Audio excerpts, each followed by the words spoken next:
Shalom sahabatku, sebelum kita merenungkan kebenaran firman Tuhan pada pagi hari ini, marilah kita terlebih dahulu datang kepadanya dalam doa. Bapa kami yang baik, terima kasih ya Tuhan buat pagi hari ini. Terima kasih untuk rahmat kasih setiamu dalam kehidupan kami. Kembali, hari ini kami mau mendengar dan belajar tentang kebenaran firman-Mu. Terus Tuhan, Engkau pimpin kami, Engkau ajar kami lewat kebenaran firman yang akan kami dengar. Amin. Pagi hari ini kita akan merenungkan kebenaran firman Tuhan dengan tema berdampak. Sebuah tema yang mengajak kita untuk memeriksa kembali sikap hati kita di hadapan Tuhan.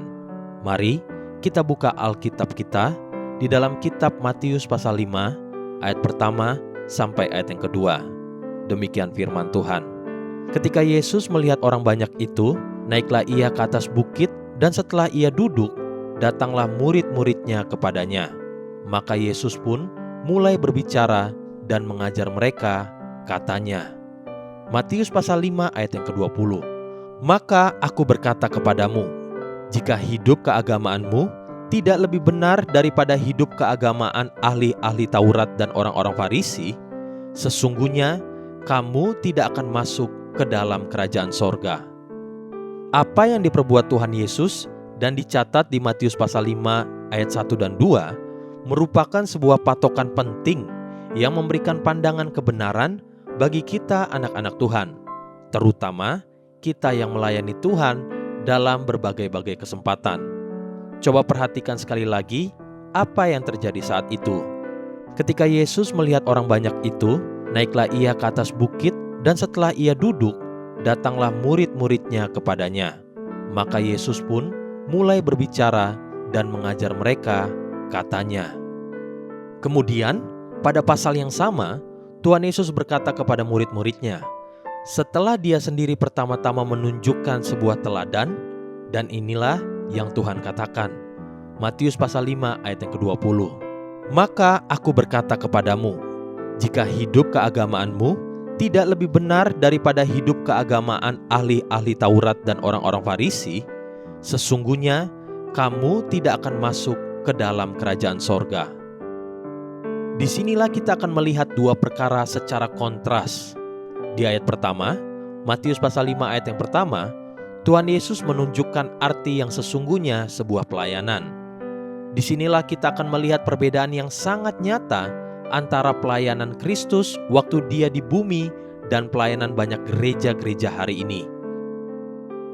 Pelayanan Tuhan Yesus di bumi didorong dan termotivasi oleh dampak dan perubahan karakter dari mereka yang dilayani. Sementara banyak hamba-hamba Tuhan dan gereja hari-hari ini lebih fokus kepada penampilan dan pertunjukan, layaknya sebuah pentas entertainment atau sebuah pesta. Ketika Tuhan melihat orang banyak, dia malah menyingkir dan meninggalkan mereka, lalu pergi naik ke atas bukit dan mengajar murid-muridnya yang hanya 12. Padahal, mungkin ada ribuan orang di bawah bukit yang ingin bertemu dengannya dan berharap untuk dapat mendengarkan firman Tuhan yang dia hendak ajarkan. Lalu Tuhan menekankan betapa berbahayanya pengaruh hidup yang digemari oleh para ahli Taurat dan Farisi. Matius pasal 5 ayat yang ke-20. Maka aku berkata kepadamu, jika hidup keagamaanmu tidak lebih benar daripada hidup keagamaan ahli-ahli Taurat dan orang-orang Farisi, sesungguhnya kamu tidak akan masuk ke dalam kerajaan sorga. Agama akan sangat menekankan kepada jumlah orang. Semakin banyak orang ikut, semakin besar pengaruhnya dan semakin dianggap berhasil. Dimanapun di seluruh dunia, roh agamawi akan menekan dan mempersekusi kaum minoritas dengan cara-cara yang jahat dan keji. Bahkan di Amerika dan Eropa sendiri, kaum mayoritas di sana pun yang menyebut diri Kristen, mereka pun melakukan hal yang sama terhadap kaum minoritas. Dan ini bukan atas nama Tuhan, hanya sekedar atas nama agama. Kita melayani, semangat kita berbeda. ketika melayani di hadapan 10 orang dengan di hadapan 1.000 orang.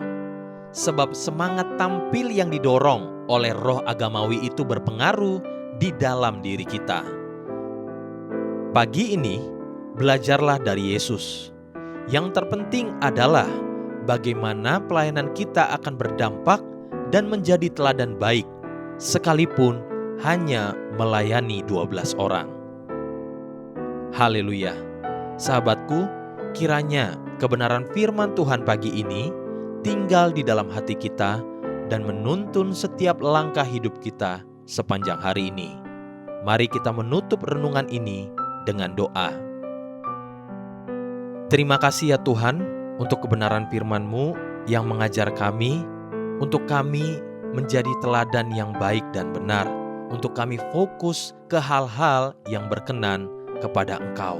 Terus tuntun kami dan ajar kami ya Tuhan. Amin. Jesus loves you and so do I.